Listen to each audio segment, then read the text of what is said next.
Alady fa folony volana marsa taona 2024 akafan'ny atrano tompolasy tompivavy no itsidinan'ny tokantrano ndray amin'izao alady alina izao amin'ny alalan'ny fandarana mahery atolotra antsika ny araba ary asainam-pandrazana tsika anaraka izany hatramin'ny farany.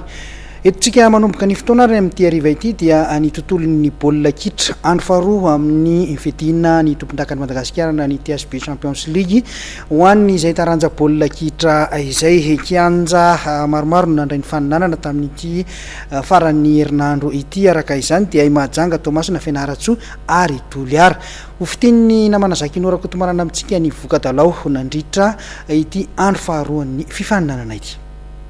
Nanamarika ny fanombohan'ny fidinana voalohany fidinan'ny tompondaka nasionaly taranja baolina kitra na ny Thb Ligue des Champions atao mpilalovanà 2024 ny tsy fahatongavany solotenana Ligue paritra roa. Tany Tomasina dia tsy tonga niatrika amin'ny fifaninanana ny AGSM Mamelaka. Toa izany koa tamin'ny Mahajanga dia tsy tonga ny ekipan'ny 3FB Betsiboka.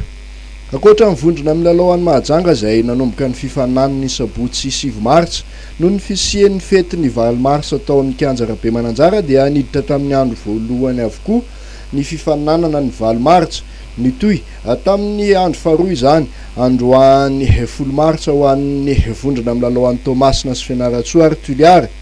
Toy izao ary vokatra tamin'ireo andro voalohany ireo ho an'ny vondrona amin'ny lalaoan'ny Mahajanga ny andro ny sabotsy 7 marsa 2024 ny andro voalohany ny tamin'ny Maporo Berger avy any Sofia nanamotsana ny GSA Savata amin'ny isa 7 noray. Iajesa Bonglava sy ny GSMS avy any Diana dia nisaraka ady sahala ray noray 20 minitra tsy ravan'ny lalao dia nilatsaka ny orana ka voatery notohizana andro any alahady izany lalao izany. Mijanona tamin'izay isa ray noray izay ihany ny isa teny amin'ny solaitra be tamin'ny fionan'ny Iajesa sy ny GSMS. Tokony iona tamin'ny 3FB Betsiboka kosa ny ekipan'ny Fosa Junior Elite avao Boeny. Ho an'ny vondrona be milalao an'ny Tomasina teo amin'ny andro voalohany nataon'ny Zoma 20 marsa 2024 nandresy tsy niady ny ekipan'ny Club M avy any Analanjorofo satria tsy tonga ny AGSM avy any Imelaka. Ny ASDM avy eto Analamanga kosa nandresy ny Tia Kitra avao Tsinanana tamin'ny isa Rainohatra nisaraka ady sahala samy tsy nisy nitoko ny SG Mada Itasy sy ny Voro Mahirina loatra avy any loatra Mangoro. Teo amin'ny andro faharoa androany alahady 10 martsa dia nandresy tsy niady ny ekipan'ny SG Mada satria dia mbola tsy tonga ihany ny ekipan'ny AGSM Melaka. Nandresy tamin'ny isa roa noray kosa ny ekipan'ny ASDM avy eto Analamanga nanoloana ny Voro Mahirina loatra. Teo amin'ny lalao farany natao tany Tomasina dia resin'ny Tia Kitra avao Tsinanana tamin'ny isa tokana Rainohatra ny Club M avy any Analanjorofo.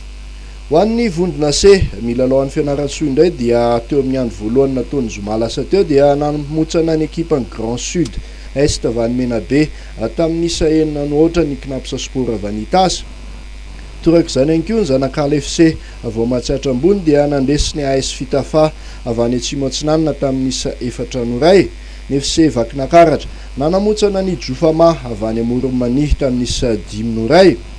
Androany alahady 10 martsa teo amin'ny andro faharoa tao Fianaratsoa dia niondrika tamin'ny isa 5 noray nanoloana ny Knapsa Sport Itasy ny ekipan'ny AS Fitafa avy any Atsimo Atsinanana.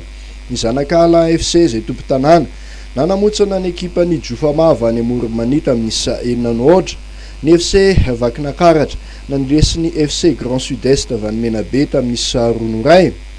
Tany Toliara indray teo amin'ny andro voalohany nataon'ny Zoma 20 martsa dia resin'ny VFM avy any Vatovavy Fitovinany tamin'ny isa 4 nohatra ny ekipan'ny AS Rondro avy any Androy. Anarak'izay ny 3FB Atsimo Andrefana tompo tanàna nanilika ny DCF avy any Anosy tamin'ny isa 4 noray. Ary farany teo amin'ity andro voalohany ity ny FCA Ilakaka avy any Orbe nandresy ny Kosfa Analamanga tamin'ny isa 2 nohatra.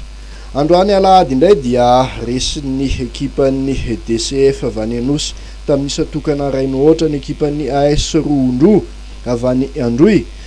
Teo amin'ny lalao voalohany ny FCA Ilakaka avy any Orbe sy ny VFM avy any Vatovavy Fitovinany nisaraka ady sahala samy tsy nisy nitoko.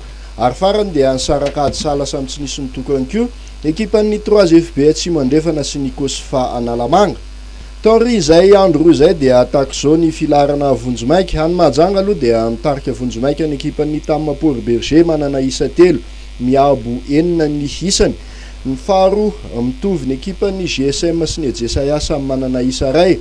Faefatra ny ekipan'ny Fosa Junior Elite izay mbola tsy niatrika lalao noho ny tsy fahatongavan'ny mpifanandrana aminy. Fa dimy ny ekipan'ny JSA manana isa aotra ary miiba enina ny tombonisan'ireto ekipan'ny JSA ireto.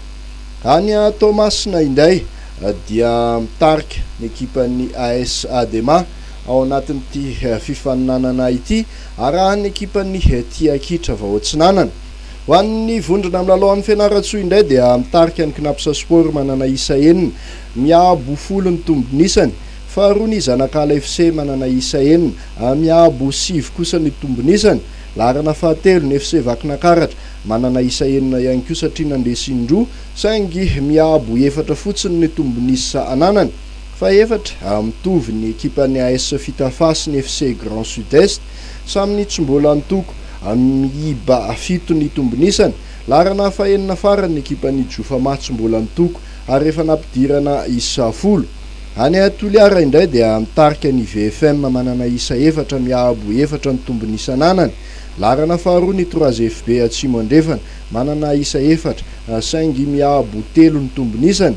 Larana fahatelo manana isa 4 mitovy amin'iretsy roa voalohany ny ekipan'ny FCA Ilakaka saingy miabo ray monja ny tombonisa ananany. Larana faefatra ny ekipan'ny DCF manana isa 4 miiba 2 ny tombonisany. Larana fadimy ny Kosfa avy eto Analamanga manana isa ray miiba ray ny tombonisany. Ho an'ity vondrona amin'ny lalaon'ny Toliara ity dia larana fahenina farany Vonjomaika ny AS Rondro avy any Androy tsy mbola nitoko ary efa nidirana baolina ny ohatran'ny 5.